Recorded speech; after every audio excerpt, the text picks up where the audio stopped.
kaming maikwento sa inyo ang isa na namang milestone mula sa amin sa Viva. For Viva's 44th anniversary, we celebrate and mark the occasion by launching a new platform. Ito po yung Viva Movie Box. Isa na namang streaming platform para po sa atin lahat. Microdrama naman. Vertical, para po yung mga video sa TikTok, yung patayo. 1 to 3 minutes per episode. Medyo madaming episodes, pero lahat mahirap bitawan. Kaya po ang tagline natin ay mahirap bumitaw. Kasi yan po ang susubukan namin gawin sa bawat episode na mapapanood po ninyo. Sabi lagi sa amin ni Boss Vic ay, pag may kwento, may kwenta. Kaya lahat po ng kwento dito sa Viva Movie Box may puso. From Viva Max to Viva One to now po na Viva Movie Box. Ang challenge po namin lagi ay kung paano namin palalawigin ang pagpapakalat kung gaano kagaling ang ating mga artista, ang ating mga storytellers, ang mga tao behind the cameras. So dito po sa Viva Movie Box, yan po ang susubukan namin din gawin. Ang maipakita lalo pa ang galing ng mga Pilipino. Sana po ay masuportahan ninyo. Maraming salamat. Thank you, thank you, thank you. Thank you, Boss Val! Boss Val, now is your time to ask, hindi ba? Oo, sobrang palad natin guys. No? We're opening the floodgates for everybody. We're accommodating up to 5 questions about Viva Movie Box. And don't worry, we will be having another Q&A session maya-maya lang. Kasama naman yung directors natin and cast members. Alright, so ngayon naman po, questions towards Boss Val. So if you have any questions, please raise your hand. Okay, we see one over there. I believe it is Sir June Lalin from Abante. Hi, Magandang hapon po. Yeah, hi! Hi. Hi, Bob! Hi, Jun. Congratulations! Salamat po. Ang bongga mo ba? Kasi talagang tutok ka. Ang dami.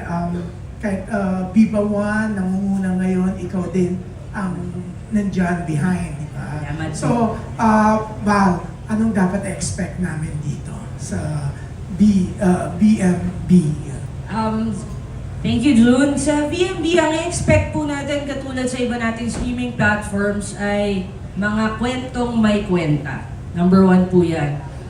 Exciting na mga mapapanood, na entertaining para sa bawat tao na tatangkilik dito. Sa presyo naman, nakita ninyo na murang-mura lang, 59 pesos per week. Sabi pa nga, kung bumili ka ng annual subscription fee, parang 7 pesos lang sa isang araw. Yan, ang bongga, no? Ang kwentong may kwenta. Kung kukwentahin mo nga naman, yung 59 pesos, ang mura. Oh. Tapos yung annual, magkano yung annual? 2,300, pakicorrect ako guys, 2,350, I think. 2,350, yes po. Parang 7 pesos per day. Parang Yeah. ganun lang siya. Tapos, kasi the last time nang kausap ka namin, kwento mo nga, ang dami rin mapapanood, di ba? Opo. Talagang grabe yung mga series, di ba? Oo, na kumbaga ang quality, it's like doing a movie also, di ba? Yes. Dahil ang daming shooting days, ang mahal din, di ba? Opo. Oo. Yan. Oo. So, ang bongga, no? Kumbaga magbe-benefit talaga yung mga mahilig manood Yes ng po. pelikula. Yung mga may hilig manood at the same time po, yung ating mga artists, yung ating mga nagtatrabaho po sa production, lahat po tayo pwedeng mag-benefit dito kasi lahat magkakaroon ng opportunity na ipakita yung galing at talent po nila. Yeah, ang sarap kasi ang dami nyo nabibigyan ng trabaho sa industriya. Opo. Yeah. Oo. Pero you're still continue doing movies naman. Yes po, tuloy-tuloy po. Actually, I think nabanggit namin ito ni Boss Vincent nung huling press con natin. We are actually allotting 1 billion pesos for 2026 alone para sa lahat ng content na gagawin natin. Para sa content sa sinehan, para po sa free-to-air television, pay television, tsaka po sa 3 streaming platforms ng Viva. Yan, ang bongga, no? 1 billion. Oo. Tapos ito, siyempre, BMB, tatayo to, di ba? Opo, vertical. Yung parang sa TikTok Vertical. po, yes. Oo. Pero okay naman kahit pag nanood kami, kahit nakahiga kami, hindi namin Pwede kailangan po. tumayo. Okay.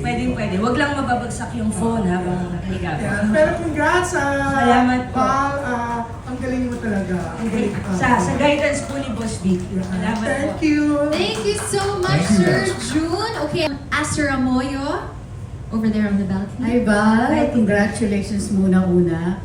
I'm just curious, no? Paano ito nabuo? Thank you, Tita. Hi, Tita. Ito po ay nabuo kasi po nakita po namin sa Viva na ang mga vertical drama po ay namamayagpag po sa ibang bansa. So with the success of Viva Max and Viva One, naisip ni Boss Vic na bakit hindi natin ito subukan. Di ba ang mga Pinoy po ay mahilig tayo sa mga tingi-tingi, tapos sa sobrang dami ng mga ganap natin sa bawat araw, minsan gusto natin ma-entertain, pero yung mabilisan lang. So kaya po kami ay susubok at baka naman po ito ay mag-work dito sa atin sa Pilipinas. Follow up lang. Kasi actually yung FB, no? Facebook, talagang bombarded siya ng mga ganito. Is it the same format na parang bitin, may parang cliffhanger, tapos you have to subscribe pagkatapos? Parang ganyan po. So basically, Opo, dito po sa ating platform, sana mag-download na po kayo. Nandiyan yung ating mga QR code at ang VMB man po natin. Makikita nyo po na about 5 to 7 episodes po ay mapapanood nyo ng libre. Ang current na titles na meron po tayo ngayon dyan ay tagalized na mga foreign content. By November 10, mapapanood po natin yung pinakauna nating title sa Viva Movie Box. Nalilito na po ang dami. Viva Max, Viva One, Viva Movie Box po ito. So, yun po, makikita niyo po yung mga trailers ng bawat isa mamaya pag ipinakilala po yung ating mga artists and directors behind each project. Thank you, Tita. Maraming salamat po. Okay, up next. Okay. Yes, sir? Hi there. Hello, hi Val, I'm Jeff Fernandez sa Daily Tribune. Hello po. Ayun. Ang question is parang 2-in-1 na yung question. Dahil vertical nga siya, nagkaroon ba ng major adjustments yung mga artists, yung mga filmmaker, yung mga artists natin, mga director sa paggawa ng mga content? Dahil vertical na siya, parang limitado or ano, yung angling. Siguro po in a certain way meron pong konting adjustment, but generally po hindi po masyado kasi po ito po ay kinunan pa rin namin with an option na pahiga po. Eventually itong mga vertical na ito na putol-putol ay pwede rin po ninyong mapanood ng buo. So, i-announce po namin yan soon. Okay, and second question is, nandun pa rin ba syempre yung, yung Filipino touch ng mga kwento pagdating sa content? Opo, definitely po. Kasi po, lahat po ng kwento dito ay may puso pa rin po. Makikita po natin sensibilities ng mga Pinoy, yung mga usual na pinagdadaanan po natin, just told po in a different way na medyo mas nakakabitin bawat episode. Thank you and good luck. Thank you din po. Thanks for the question. Yep. Up Hi. next. Hi, Boss Val. Hi po. Since Pinoy touch na siya, pero tulad nung ibang mga vertical series na nakaabot sa phones natin before yung mga Chinese, is Viva also positioning itself na to go regional para makaabot rin sa iba pang audiences? Definitely, yes. Like with all our other content, everything else that we do, we try to market it also globally. Katulad po ng ating Mutyanang Section E, which traveled across different countries also. And then ito pong mga verticals natin actually ay naipakita na natin sa mga international markets din. And maraming interest. Wow. So far, we've only shown, I think, about 4 or 5, yung mga nauna namin kinunan. And very interested po yung iba-ibang markets na eventually kunin din ito para sa mga platforms nila. Thank you po. Maraming salamat po. And I think we will entertain our final question for Boss Val. Yep. Okay, we have Sir Hi, Erwin. boss. From Hello, Manila. Sir Erwin. Yes. So ano pong difference nitong VMB sa mga existing na verticals natin? Yung mga existing verticals na makikita po natin sa market ngayon ay mostly po mga foreign. Yes, meron na rin pong mga Filipino microdramas also dito sa Philippines. Pero ito pong mga titles natin sa Viva Movie Box ay merong touch ng Viva. So, yan po ang makikita natin dito sa Viva Movie Box, yung pagkikwento na gawang Viva.